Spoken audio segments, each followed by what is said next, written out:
All right, and we are live. Welcome to episode 49 of LC Tech Learn Coffee.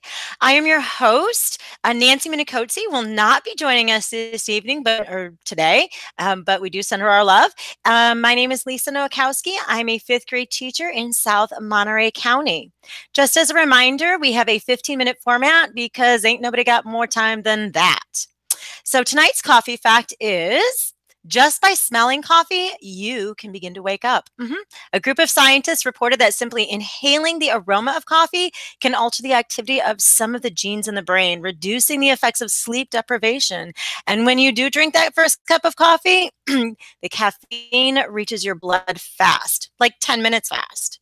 All right. So in case you were wondering, excuse me, today's guest is not Blake Everhart. He will be talking to us at a later date. We are so happy and so thrilled to be talking with Sarah Thomas today. Excuse me. And she was able to step in at the last minute and to join us to talk about one of my favorite things, EduMatch. So welcome, Sarah. Please tell us a bit about yourself, who you are, what you do, things like that. Sure, absolutely. And thank you so much for having me, Lisa, and huge shout out to Nancy as well. So my name is Sarah Thomas. I am by day a regional technology coordinator in a large district in Maryland. And by night, I am the founder and CEO of EduMatch. And, I've been in education for 13 years. I've taught every grade from 1st to 12th at some point. So it's been awesome. Right now, I'm currently working at the district level. And just helping to support technology integration in schools. So having a blast doing that and having a blast with EduMatch. So again, so glad to be here. And I did not realize that you were the CEO. That's exciting. So can you explain to us what is EduMatch? Absolutely. So EduMatch is a global network of educators, and we connect along similar areas of interest. So we've been in existence since 2014, and it just started from like a random conversation I was having with a friend of mine, Franz Davis, and she said something that reminded me of something that my cousin said. And I said, you guys should meet. Is there something on Twitter that like connects person A to person B when you have similar interests? And there were Twitter chats. There were like at the time, Boxer groups were starting to come up, but there was nothing that said, hey, person A, meet person B. So at that point, then I just sent out a tweet about what I had in mind. Someone from Australia jumped on board immediately and was just like, yeah, I'd be interested in trying it. So I tweeted stuff out about him over a course of 24 hours, checked back with him at the end. He was just like, this is great. You should keep it going. So at that point, I set up a Google form, a website, and, it's just grown from there. People have joined and brought their amazing ideas. And from there, we've been able to grow. So now we have a reach of about 30,000. It's just been a wild ride, and I've just loved every minute of it.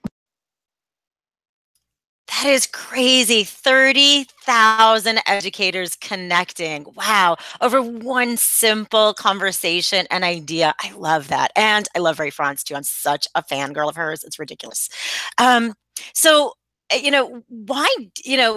So you talked a little bit about the conversation and getting people connected, but why is it important to foster these teacher-to-teacher collaborations and have these connections going? Why is that important, and why was that some of the driving motivation for you? Absolutely. Well, in my career, I was alternatively certified. Like I came from a background of radio, TV, film.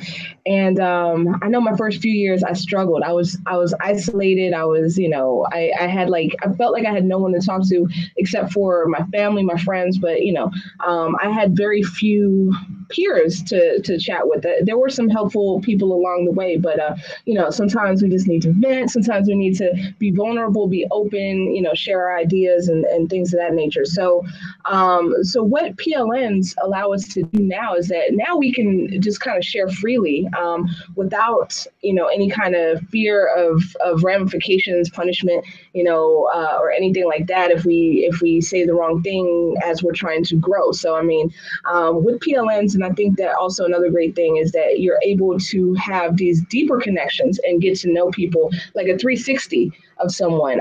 And when you're able to do that, then you can you gain more empathy and you're able to see different sides, because instead of like a stranger saying something that goes against what you believe in, then a friend might be saying something and you might be saying, oh, okay, well, this is the experience that led this person to think this or that person to think that. So as a result, we're able to dive in and get into those conversations that, you really can't get into in a lot of other ways. I mean, you can get into them, but sometimes they have the tendency to turn ugly. But once we get to know one another, then we tend to be more successful at those types of conversations. That's great. Yes, I agree that it does foster, the empathy, and it does have a safe place. I am on one of your Voxers on the EduMatch room too, and we've had great conversations, and we don't always agree. You're right, and it does have that safe place where somebody can give me their perspective, and because we have that connection, while we may have not have spoken face to face, I have this connection and this respect for them, so I am more willing to listen, and I think that is such a powerful thing that you've gotten started for all of us. So how do people join? So how can our listeners become involved? Is it anybody? Is it just educators? So how can we get started down this path of EduMatch? Absolutely. So EduMatch is open to any educator who is interested and willing to join us. So there are multiple different pathways to get involved. We are on most forms of social media, most major forms of social media, I should say. So Twitter, Voxer, Instagram, Pinterest, Slack, just the list goes on and on and on and on. Snapchat. So people can join us like wherever they are. Like the goal is to be where educators are so that we can have these conversations. I mean, we even have a Google Classroom going. So just like wherever educators are, and they can just join us and have these conversations. We do a weekly thing called a tweet and talk. So that is at 3:00 Pacific time. We do that usually every Sunday, give or take, for the holidays or for travel and things of that nature. So next week we're going to be off, but we're going to make up for it the following week by doing like a double header on April 1st. But we're doing one tonight. So super cool. And, people just we crowdsource a topic. So anyone who wants to talk about something, there's a form on our website that they can fill out and just say that they want to moderate on something. And then there's another form where people can sign up to be panelists. So interested in hearing from any educators who are willing to talk about whatever. So there's multiple channels, and just love to hear the conversations. Yes, and you did say that you're on several forms of social media. So for all of our listeners, we will have all of those listed for you so that you can find them and find what works best for you.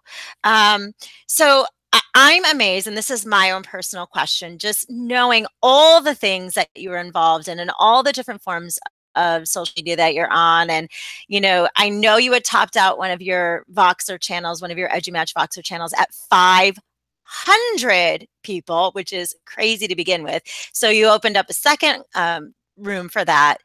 How do you keep up with all of this? I am in awe of you that you keep up with all of it. So how do you do that? I find crazy in a really all kind of way. Well, thank you so much. I just have to give a huge shout out to the EduMatch community. Like we have some admins, people who have volunteered to give their time to just facilitate in these different groups, because as you said, you can't be everywhere. So, we have like some amazing community members who are admins of the Voxer group, the Snapchat, I'm sorry, not the Voxer, but the Snapchat, the Facebook, the Google Plus, the Slack, just, several channels. We have community admins in there. So they really are the VIPs. They keep the conversation going, and I can't thank them enough for everything that they do.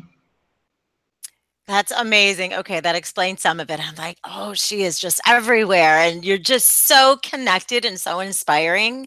So about how many admins do you have for the EduMatch? You said you had 30 being connected, which is amazing. So how do how do the admins kind of do all this and get together and make sure it's all functioning smoothly? We have a Voxer group where's our hub kind of. So, just whenever we have to promo stuff, then we usually drop it in the group. And I mean, just they're so amazing because I'm so bad at like scheduling stuff, unless I'm like sitting right there and I block out time, then I can get it done. But I always forget, and they are just always on top of it. So huge shout out to them. Huge shout out to everybody in the EduMatch community because it's thanks to everyone and their ideas that we have grown, over this past 3.5 years. So just it's been beyond my wildest expectations, and I'm looking forward to the future as we continue to grow. I am looking forward to seeing you grow in the direction it continues to go in. I am so excited.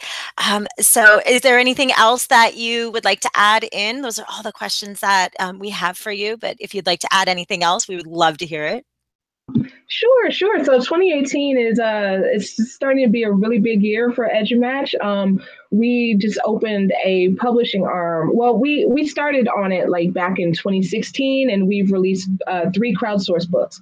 But we're actually starting on our solo authors publishing, and the very first book will be released in, I believe, 2 weeks. 2 weeks in a day, maybe. So I mean, it's coming. So Dean Gainey, the YNU, and then we also have Brian Costello. We have Alyssa Frazier. We have Mandy Froelich, and they are all ready to go. And we have like many more people who are queued up. But the very first spring summer cohort is about ready to release, and we're also working on. We just opened a nonprofit arm as well, so working on the 501c3 paperwork for that. So can't wait to introduce the board of directors when we get that all set up and squared away and ready to go. So super excited about it. That really is exciting. Oh my goodness, I forgot you were doing the publishing. Is there a way, you said you had a crowdsource one. So is there a way that our listeners could help out with that? Besides supporting and buying the book, maybe are there ways to contribute, things like that?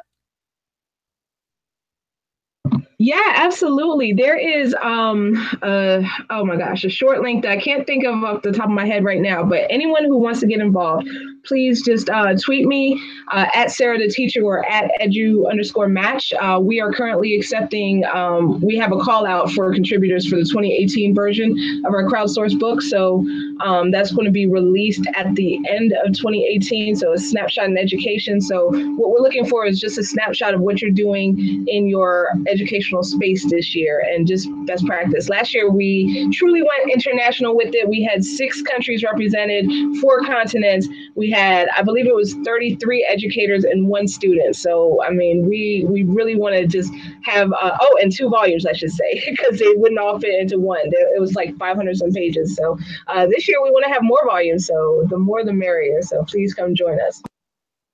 Thank you so much, Sarah. I love your energy. I love your enthusiasm. I love your way of bringing people together and connecting with others because we're all in this together. And I love that you're doing all of these things. Thank you so much for joining us. And to our listeners, we will again have all of this information on our website for you to look at and find and connect with Sarah and EduMatch and other educators as well. So thank you so much for listening. And if you enjoyed our show, please leave us a comment to let us know. So tonight's comment question is, how do you collaborate with others? We'd love to hear how you are collaborating with others. Please join us on Monday, April 2nd, when our guest will be Marlena Hebern, and she'll be talking to us about being an educator and author as well. So that's exciting for us. Please don't forget to subscribe to hear more about easy ways for you to innovate in your classroom.